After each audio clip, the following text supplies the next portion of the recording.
Hello everyone, అందరూ ఎలా ఉన్నారండి? నేనైతే సూపర్ ఉన్నానండి. మీరు కూడా సూపర్ డూపర్ గా ఉండాలని కోరుకుంటున్నాను. ఇంకా రంజాన్ నెల ప్రారంభం అయిపోయింది కదండి, ఫాస్టింగ్ ఉంటాం స్టార్ట్ చేసేసారు కదా. సో నాకు తెలిసిన ఫ్రెండ్ ఉందండి ముస్లిమ్స్. సో తను ఫాస్టింగ్ ఉంటది.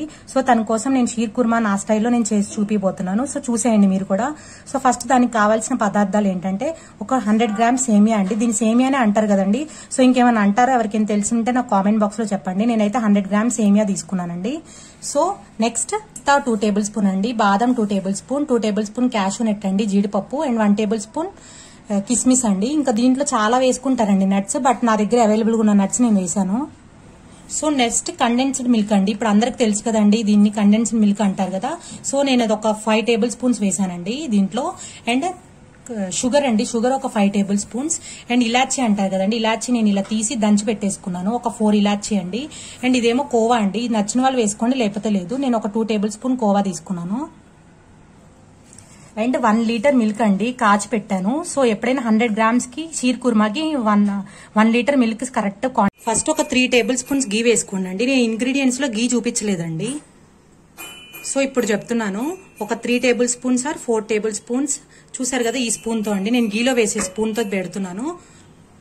సో గీ వేసుకొని గీ హీట్ అయిన తర్వాత ఈ సేమియా ఉంటది కదండి, సేమియా బ్రేక్ చేసుకోకుండా ఇంతే వేసుకోండి, ఇలా వేసుకుంటేనే బాగుంటుంది.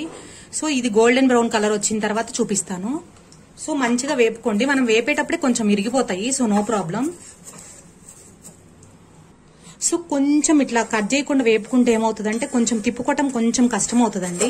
సో పర్లేదు, ఇట్లా మనం ఇట్లా హ్యాండ్ తో ఇట్లా అనుకుంటుంటే ఇరిగిపోయినా పర్లేదు, బట్ కొంచెం అట్లా తీగలుగా కనిపిస్తే బాగుంటది కదండి తర్వాత. అందుకని చెప్పి నేను కొంచెం జాగ్రత్తగా అదుపుతున్నాను, మీ చాయిస్ అండి అది.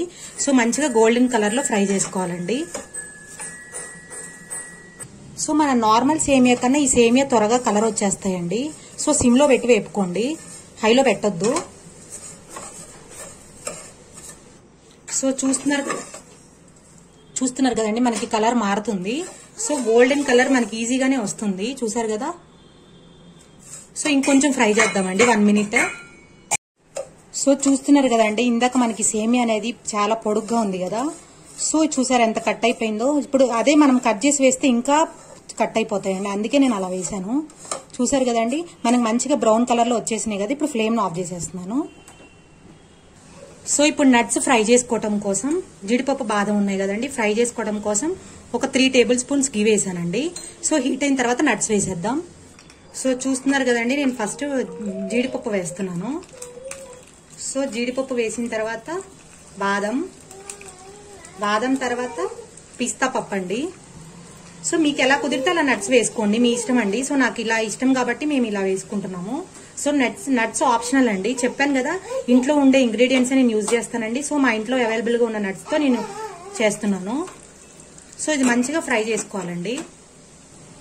చూసారు కదండి, నట్స్ ఫ్రై చేస్తున్నాను. నట్స్ చెప్పాను కదండి మీ ఇష్టం. సో నట్స్ కొంచెం కలర్ చేంజ్ అయిన తర్వాత ఫ్లేమ్ ఆఫ్ చేసేసుకుందాం. సో నేను ఎప్పుడు డ్రై ఫ్రూట్స్ కి ఇదే ప్యాన్ వాడతానండి.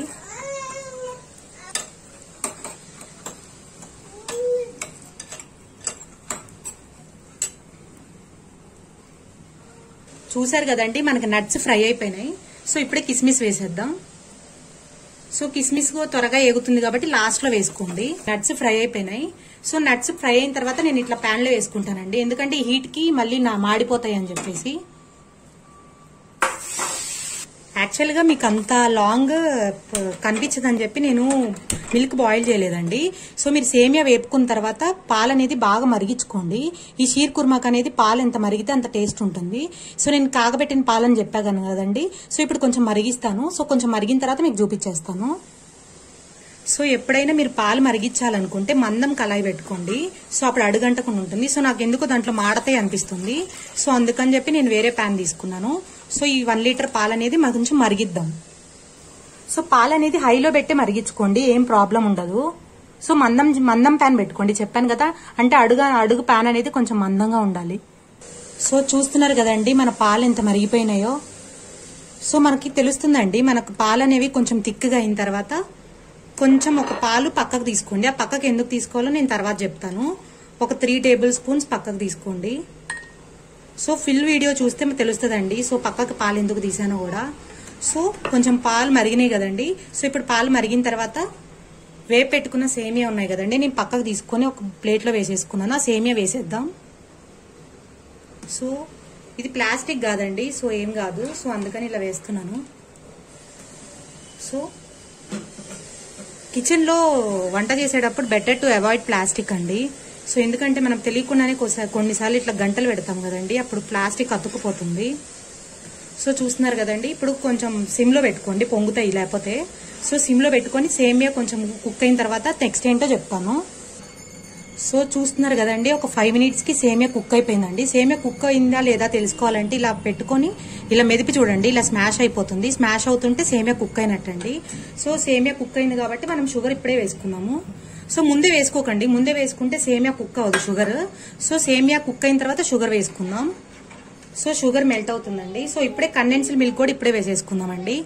చెప్పా కదండి కండెన్స్ మిల్క్, సో అది కూడా ఇప్పుడే వేసేసుకుందాం. సో ఇది చాలా టేస్ట్ ఉంటుందండి, స్కిప్ చేయొద్దు.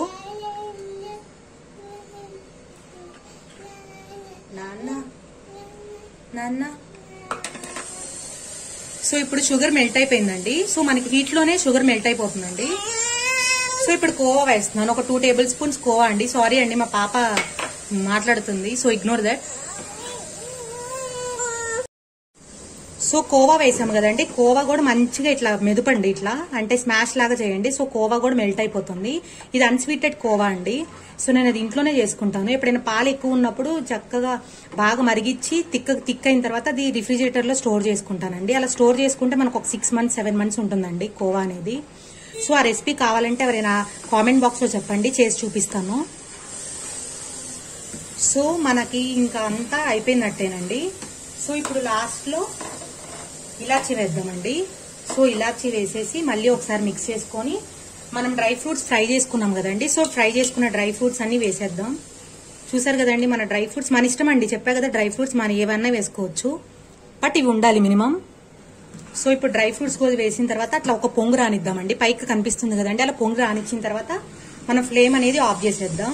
సో ఆఫ్ చేసిన తర్వాత మనకి పక్కన మిల్క్ పెట్టుకున్నాం కదండి, సో ఆ మిల్క్ దీంట్లో వేసేస్తున్నాను. సో ఇలా వేయటం వల్ల సేమియా అనేది గట్టి పడకుండా ఉంటుందండి, సో అందుకని వేసాను. సో ఇది ఒక టిప్ అండి మన కిచెన్ లో. సో అంతే అండి, మన వేడి వేడి షీర్ కుర్మా రెడీ. సో నచ్చిందా అండి? నచ్చితే ఒక లైక్ చేయండి, షేర్ చేయండి అండ్ కామెంట్ చేయండి అండ్ పక్కనే ఉన్న బెల్ ఐకాన్ ని ప్రెస్ చేయండి అండి. ఇంతే అండి, ఈజీ మెథడ్ లో షీర్ కుర్మా చూపించేశాను కదా. Take care, bye bye.